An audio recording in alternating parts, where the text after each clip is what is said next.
Hello student. Today we will discuss about the emergence of the international state system and the rise of nation state system. In this modern age, the world is divided up into different territorial units. They are sovereign, having the supreme and independent rights such as the right to control their territory. This concept is written in the United Nations Charter of 1945, which declares the organization is based on the principles of the sovereign equality of all its members. Here we see that nations around the world are divided into different sovereign units who are having the supreme and independent rights to control their own territory in terms of economics and political as well. And this concept has also been clearly supported by the United Nations Charter of 1945, which declares that the organization is based on the principles of sovereign equality of all its members. That means every nation has the sovereignty and no nation has the right to interfere into the internal matters of any other nations. In other words, the concept of dominations or colonization process has been put into end by the UN Charter of 1945, under which every nations were equally exist according to the international law.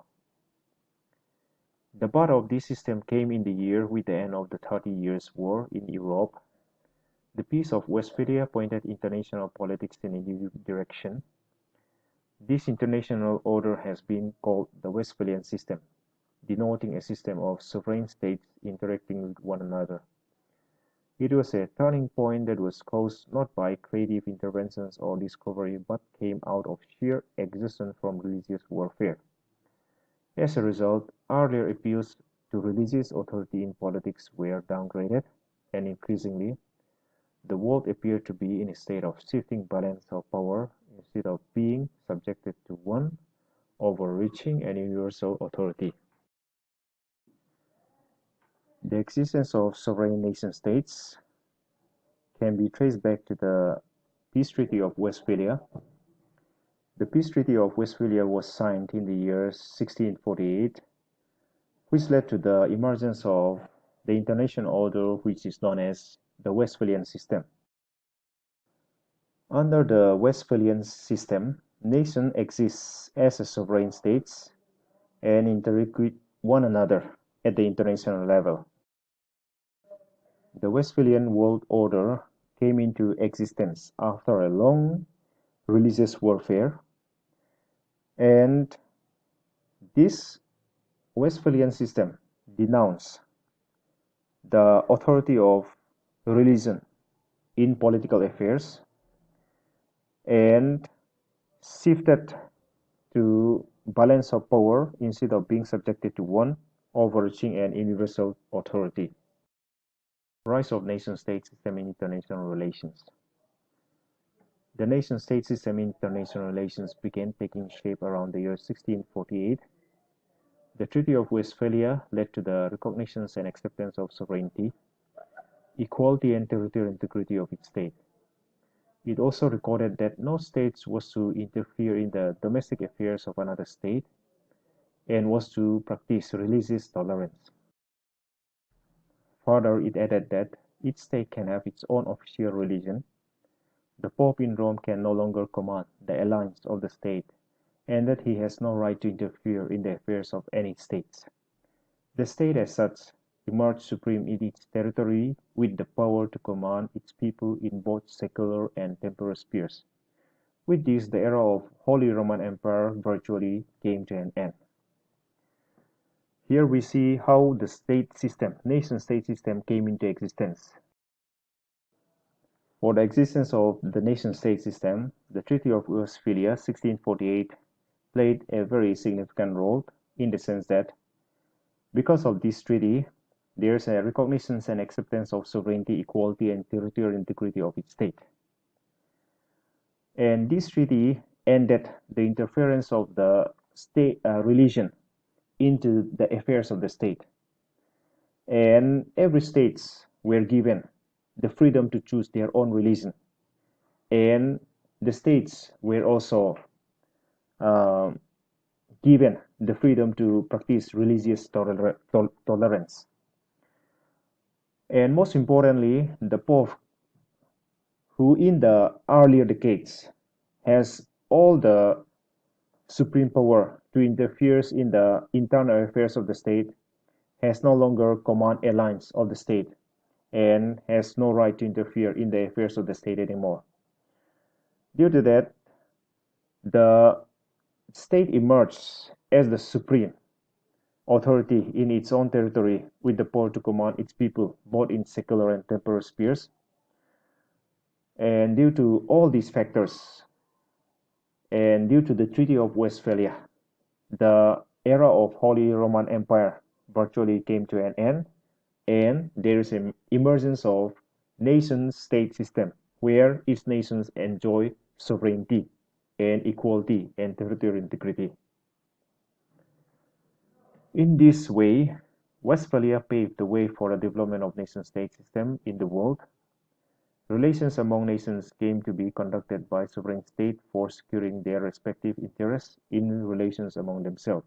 However, within about 50 years, several major European states, looking opportunities for carving out their respective colonialist and imperialist empires in other countries and territories, and using their power and resources of dominating the native people.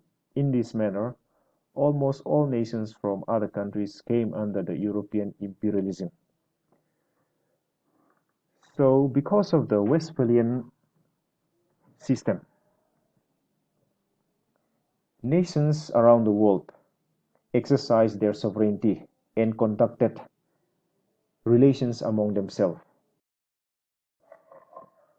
However, within about 50 years since the formations of the Westphalian system, the European nations who are more advanced are now considering about expanding their territories towards the less developed nations as a means of commercial activities. And following that ideas, most of the European nations are now carving out their own territories and dominating areas in those less developed nations such as Asia, Africa, and South America. And because of that, almost all nations from other continents came under the European imperialism.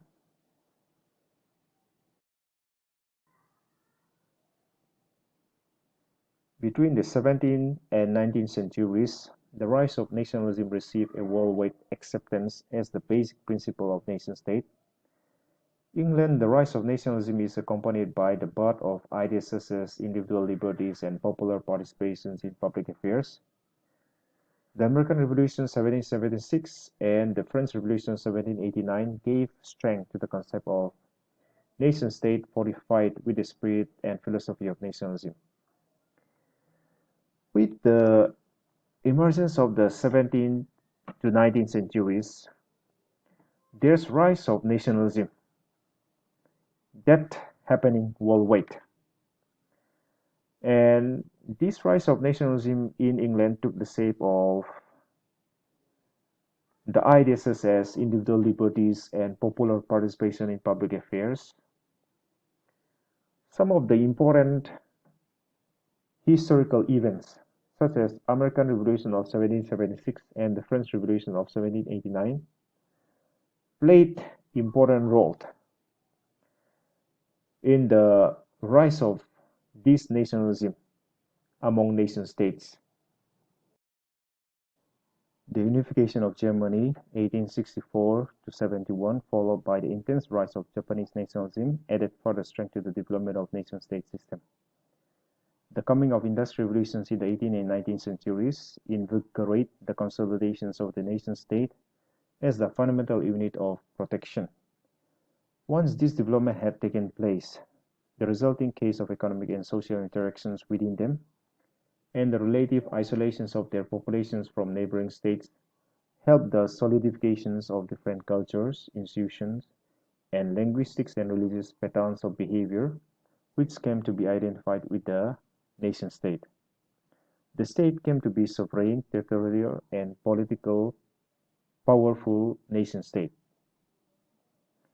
This has transformed international relations into relations and interactions among the nation states. There are several factors that led to the further strength of the development of nation-state systems, such as the unification of Germany that happens between 1864 to 71 and the rise of Japanese nationalism.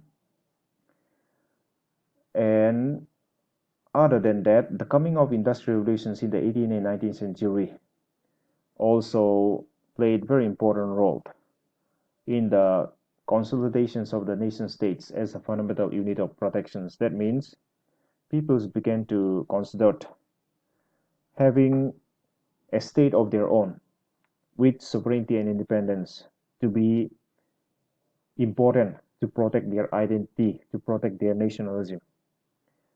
And once this development had taken place, the resulting case of economic and social interactions within them and relative isolations of their populations from neighboring states helped the solidifications of different cultures, institutions, and linguistic and religious patterns of behavior, which came to be identified with nation states of a particular individual. And in this manner, the state came to be sovereign, territorial, and powerful nation state.